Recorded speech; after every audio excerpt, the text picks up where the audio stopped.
এটা যার video viral হয়েছে উনি একজন বিচারপতি। আমরা এটার দাবি তুলছি অলরেডি, আমাদের যারা সিনিয়র আছেন তাদেরকে জানাইছি যে আমরা টেলিভিশনে কোনোভাবে ওনাকে আর দেখতে চাই না। টেলিভিশনে এই মানুষকে, উনি মানসিক বিকারগ্রস্ত। ওনাকে আমার কাছে মনে হয়েছে যে মানে আমাদের অনেকের ধারণা যে উনি আসলে ওইভাবে সুস্থ না। সো তার জন্যে আসলে কিছু বলা নাই, এই ধরনের মানুষকে আমাদের অ্যাভয়েড করা উচিত।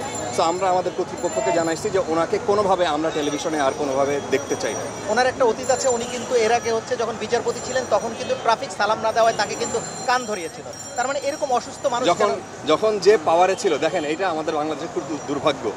আমার ধারণা ছাত্ররা যে জিনিস দেখাই দিছে আমাদের এই দুর্ভাগ্যের জায়গাটা একদম ধরে ধরে চিহ্নিত করে দিছে যে আপনি এই সিস্টেম রাখতে পারেন না, আপনি এই আমলাতন্ত্র, আপনি থানায় গেলে পয়সা লাগবে, আপনি আপনার একটা পাসপোর্ট করতে গেলে পয়সা লাগবে, আপনার একটা ছোট্ট সেবা নিতে গেলে যেটা আপনার মানে অধিকার সেটা গেলে আপনার তদবির লাগবে, আপনি একটা চাকরি নিতে গেলে এই যে মানুষ খুবই নোংরাভাবে বলতেছে, দেখাই দিচ্ছে হাতে একদম পয়েন্টিং করে দেখাই দিচ্ছে এই জায়গাটা। যখন যে পাওয়ারে ছিল, আপনি যার কথা বললেন যে উনি যখন পাওয়ারে ছিলেন তখন একজন মানুষকে তার পছন্দ হয় না, তাকে ধরে কান ধরে উঠবস করিয়েছে। দেখেন ওই জায়গাটার অবসান চাই।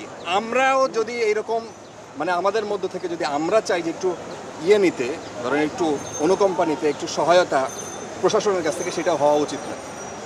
বাংলাদেশে তো এখন এমন একটা অবস্থা হয়েছে যে আপনি যদি একদম সাধারণ মানুষ হন, আপনি কোনো জায়গায় গিয়ে কোনো সেবা পাবেন না, আপনার তদবির করাইতে হবে, নাহলে আপনার এক্সট্রা অর্ডিনারি কিছু হইতে হবে। তো এক্সট্রা অর্ডিনারি তো প্রত্যেকটা মানুষ না, সেই জায়গার জবাবদিহিতার একটা জায়গা। ছাত্ররা যেটা বলছে এই আন্দোলনের নিশ্চয়ই একটা শেষ আছে। তো আমরা দেখব, আমরা যারা মাঠে কাজ করছি, সাংবাদিক হিসেবে কাজ করছি, তো আমাদের মূল কথা হলো আমাদের নিরাপত্তার জন্য আপনাদের কাছে, সাধারণ মানুষের কাছে অনুরোধ জানাতে চাই, রিকোয়েস্ট করতে চাই, আমরা আপনাদের ছেলে, আমরা আপনাদের মেয়ে। সো আপনাদেরকে পাশে চাই, আমাদের পাশে চাই।